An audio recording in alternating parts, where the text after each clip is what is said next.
I sat at the dining table working on my laptop when a sudden pain burned my neck. I turned around to see my mother-in-law smirking, holding a hot hair iron. "Just testing how thick-skinned you are," she mocked. I clenched my fists, suppressing my anger. This wasn't the first time she treated me with cruelty.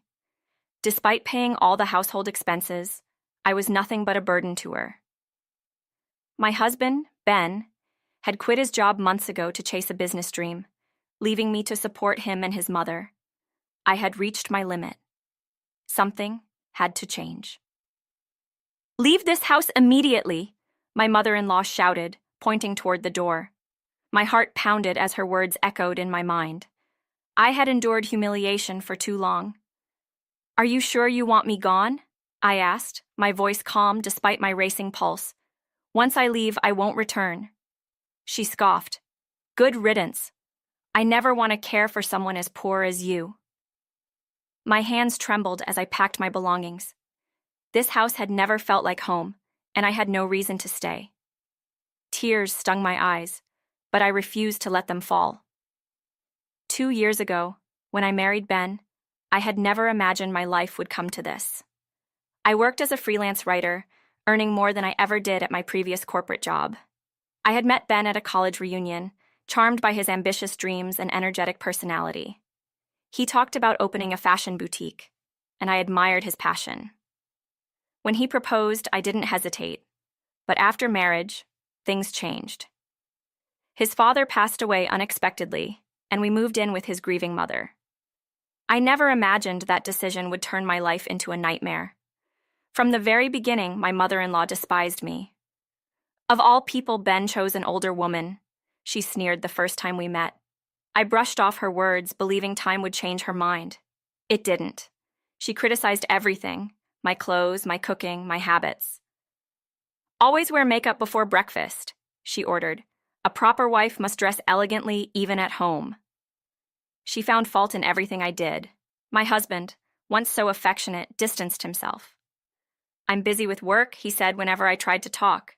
But the truth was, he had quit his job without telling me. When Ben finally confessed, I was stunned.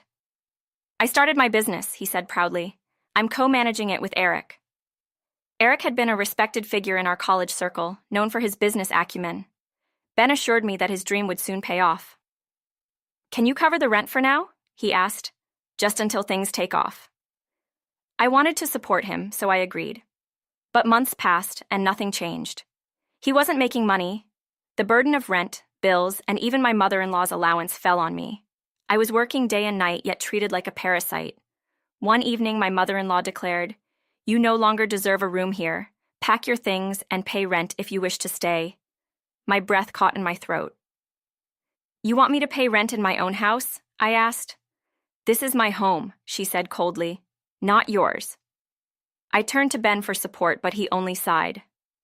"Just endure it a little longer," he mumbled. My anger boiled over. I was done enduring. If I was going to suffer, I would rather do it alone. That night, I made a decision.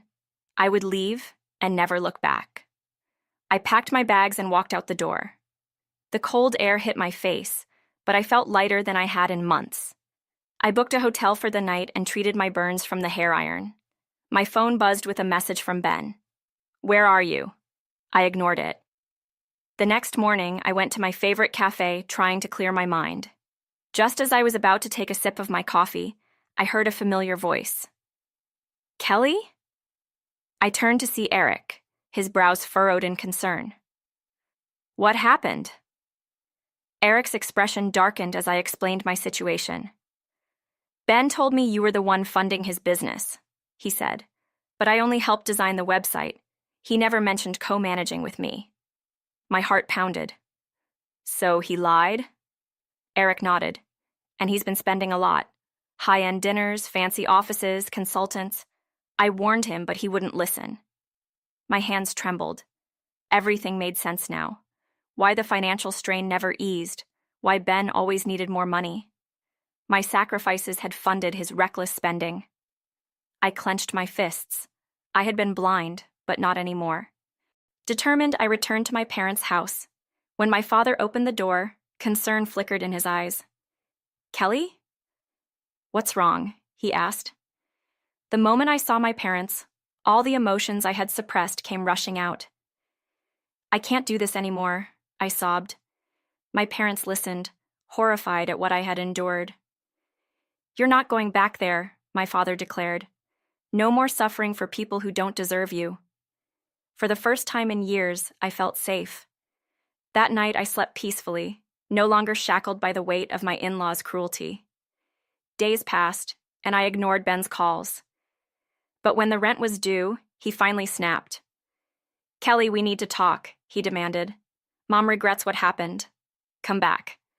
I exhaled sharply. Your mother burned me, Ben. And you let her. There was silence. Let's work things out, he pleaded. We can start over. I scoffed. No, we can't. Let's get a divorce. His voice wavered. Divorce? Why are you overreacting? My grip on my phone tightened. I deserved better, and I'm done settling for less.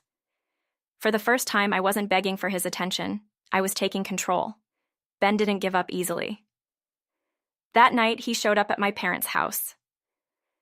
Kelly, let's talk, he insisted, his voice desperate. I refused to let him in. I won't change my mind, I said firmly. But I interrupted him. Did you know your mother used my money for everything, even your business? His face paled. That's not true. But doubt flickered in his eyes. Ask Eric, I challenged. He told me everything. Ben swallowed hard. For the first time, he looked uncertain. Kelly, please, he whispered. But it was too late. I shut the door in his face. 3 days later, I met Ben and his mother at a luxury cafe to finalize the divorce. I arrived dressed elegantly, my hair styled to reveal the burn mark on my neck. My mother-in-law's face twisted in discomfort. I'm sorry, she said, forcing a smile. I didn't mean to hurt you. I sipped my tea calmly. I can't forgive you until this scar fades. I turned to Ben. Did you tell her you quit your job? His mother's eyes widened.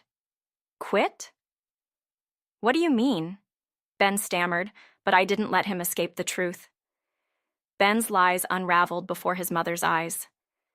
You spent all the inheritance, didn't you? She hissed. He had no answer. Her face turned pale, realizing the depth of his betrayal. Mom, don't worry, Ben mumbled. Kelly can still support us. Enough, I snapped. I'm done. I placed the divorce papers on the table. Sign them. My mother-in-law clutched her head in despair. Without Kelly, we're ruined. I stood up. That's not my problem. I walked away, leaving them to face the consequences of their greed. Ben begged, but I never looked back. We divorced, and I demanded compensation. He tried to resist until I threatened to report his mother's abuse. They moved to a tiny apartment, their once lavish lifestyle shattered. My mother-in-law, once arrogant, took a cleaning job. Ben juggled part-time work, drowning in debt. I couldn't help but smile. They had treated me like a burden, but in the end, I had been their lifeline. Now, they had nothing. Free from their chains, I flourished. I continued writing, earning more than ever. I had lost 2 years to a toxic marriage, but now, my